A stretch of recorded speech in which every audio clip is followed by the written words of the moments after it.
explained about how Kalari Marma Chikitsa came out of the need to heal the various injuries that happened during Kalaripayattu, the martial arts. And I can see how this can be applied to sports injuries. But I'm wondering, in the modern world, most of us are sick because we are sitting behind a laptop, or we are extremely stressed, we are not eating adequate nutritious food, or we are simply locked in these weird positions trying to work 18 hours a day. When someone like that comes to you, how do you practically heal them through Kalari Marma Chikitsa? Kalari Marma ചികിത്സയുടെ പ്രത്യേകത എന്ന് പറയുന്നത് ഒരിക്കലും ഒരാൾക്കൊരു വീഴ്ചയോ തട്ടോ മുട്ടോ അങ്ങനെ എന്തെങ്കിലും സംഭവിച്ചു, അത് ആ ഒരു നിമിഷ നേരം കൊണ്ട് ആ വ്യക്തിക്ക് ഒരു വല്ലാത്തൊരു വേദന ഉണ്ടാവുന്നു. അത് കഴിഞ്ഞ് ഏതാണ്ട് ഒരു 2 മിനിറ്റോ 5 മിനിറ്റോ കഴിയുമ്പോഴത്തേക്കും ആൾ സാധാരണ പോലെയായി മാറുന്നു. അപ്പോൾ അദ്ദേഹം അത് ശ്രദ്ധിക്കുന്നില്ല. അതിൻ്റെ പരമ്പരായികളെ കുറിച്ച് അവർക്കത് അതിനെക്കുറിച്ച് കാര്യമായിട്ടുള്ള ഇതുകളൊന്നുമില്ല. അല്ലെങ്കിൽ തൽക്കാലം എന്തെങ്കിലും ഒരു പെയിൻ കില്ലറോ മറ്റോ കഴിച്ച് അവർ അതിൽ നിന്ന് എല്ലാം മാറി എന്നുള്ള ധാരണയിൽ ഇരിക്കുന്നവരാണ്.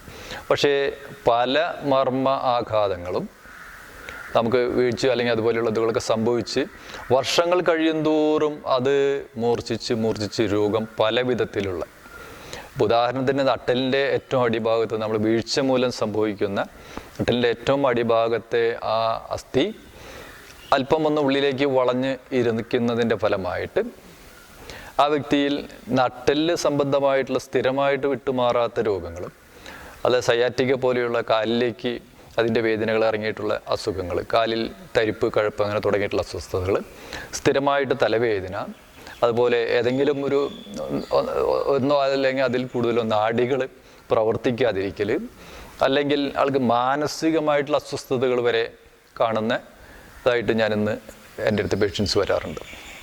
എല്ലാം പ്രധാനമായിട്ടും ഈ മർമ്മ ആഘാതമാണ് അതിൻ്റെ കാരണമായിട്ട് കിടക്കുന്നത്. അത് എത്ര കണ്ട് വർഷം പഴക്കം വരുന്നു അതിനനുസരിച്ച് രോഗത്തിൻ്റെ കാഠിന്യം മൂർച്ഛിച്ചു കൊണ്ടേയിരിക്കും. അപ്പോൾ ഇത്തരത്തിൽ ഏറ്റവും ഹൈലൈറ്റ് ചെയ്ത് അല്ലെങ്കിൽ ഏറ്റവും എടുത്തു പറയേണ്ടത് പഴകിയ മർമ്മ ആഘാതങ്ങളാണ് നമ്മൾ ഏറ്റവും കൂടുതലായിട്ട് മാറ്റിക്കളയുന്നത്. ഇതിന്ന് ലാപ്പ് ഉപയോഗിക്കുന്നവരോ അല്ലെങ്കിൽ ആധുനികരോ പുരാതനോ അങ്ങനെയുള്ള വ്യത്യാസമൊന്നും തന്നെ ഇല്ല. ആർക്കും എപ്പോൾ വേണമെങ്കിലും സംഭവിക്കാം. അതിൽ തന്നെ ഇപ്പോൾ കൂടുതലായിട്ട് ഇരുന്നു കൊണ്ട് ജോലി ചെയ്യുന്ന അല്ലെങ്കിൽ ഇതുപോലെയുള്ള കാര്യമായിട്ട് വ്യായാമങ്ങളൊന്നുമില്ലാത്ത ആളുകൾക്ക് നല്ല ഒരു വ്യായാമ രീതി കൂടി നമ്മളിവിടെ പഠിപ്പിച്ചു കൊടുക്കും. അതുപോലെ ശരിയായിട്ടുള്ള ഭക്ഷണ രീതികൾ നമ്മളിവിടെ പറഞ്ഞു കൊടുക്കും. ആ രീതിയിലാണ് നല്ല ഭക്ഷണം കഴിക്കേണ്ടതിൻ്റെ പ്രാധാന്യം നമ്മൾ അവരെ പറഞ്ഞ് പഠിപ്പിച്ച് ആ രീതിയിലാണ് അവരെ നല്ലൊരു ലൈഫ് സ്റ്റൈലിലേക്ക് കൊണ്ടുവരുന്നത്. അതിൽ തന്നെ കഴിക്കാൻ പാടുള്ള ഭക്ഷണങ്ങൾ ഏത്, കഴിക്കാൻ പാടില്ലാത്ത ഭക്ഷണങ്ങൾ, ഒരു ഉദാഹരണത്തിന് മോര് കൂട്ടി ഉണ്ണുന്നവനും തൈരും പപ്പടം കൂട്ടി ഉണ്ണുന്നവനും വൈദ്യനെ കാണേണ്ടതില്ല എന്ന് പറയും. അതായത് മോര് കൂട്ടി ഉണ്ണുക എന്ന് പറഞ്ഞാൽ അത് സമ്പൂർണ്ണമായിട്ടുള്ള ഭക്ഷണമാണ്. അത് കഴിക്കാനും സമയമൊക്കെ ഉണ്ട്, അതിന് വിധികളൊക്കെ ഉണ്ട്. അത് സമ്പൂർണ്ണമായിട്ടുള്ള ഭക്ഷണമാണ്. പക്ഷെ തൈരും പപ്പടം കൂട്ടി ഉണ്ണുക എന്ന് പറഞ്ഞാൽ അത് വിരുദ്ധ ആഹാരമാണ്. അത് കഴിക്കുന്ന വ്യക്തികൾ വൈദ്യനെ കണ്ടിട്ട് കാര്യമില്ല, അത്രയേറെ വിഷമാണത്.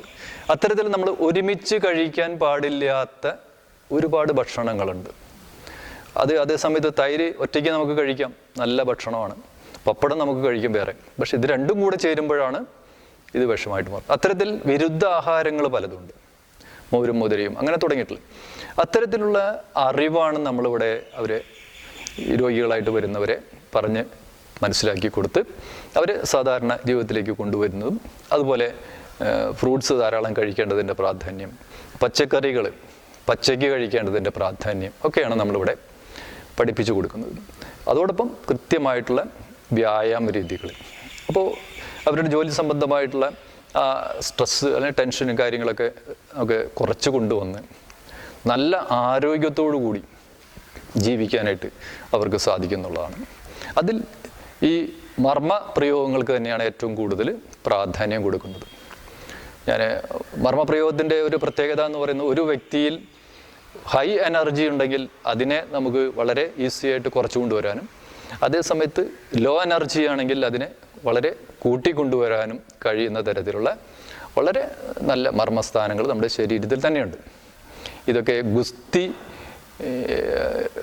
മത്സരത്തിനൊക്കെ പോകുന്ന ആളുകൾ, ഇപ്പോൾ നമ്മുടെ ചെവിയുടെ പുറകിലുള്ളൊരു മർമ്മസ്ഥാനം, അത് അവിടെ കാലുകൊണ്ട് പ്രസ് ചെയ്തിട്ട് എതിരാളിയുടെ എനർജിയെ കുറയ്ക്കുന്നതൊക്കെ കാണാൻ പറ്റും. അത് വളരെ വിദഗ്ധരായിട്ടുള്ള ആളുകൾക്ക് മാത്രമേ അത് ചെയ്യാൻ കഴിയുള്ളൂ, അത് മനസ്സിലാക്കാനും കഴിയുള്ളൂ. അത്തരത്തിലുള്ള മർമ്മ സ്ഥാനങ്ങൾ നമ്മുടെ ശരീരത്തിൽ ധാരാളമായിട്ടുണ്ട്. അത് പഠിച്ചാൽ ജീവിതത്തിൽ പല വിധത്തിൽ നമുക്ക് ഉപകരിക്കും എന്നുള്ള കാര്യത്തിൽ തർക്കമില്ല.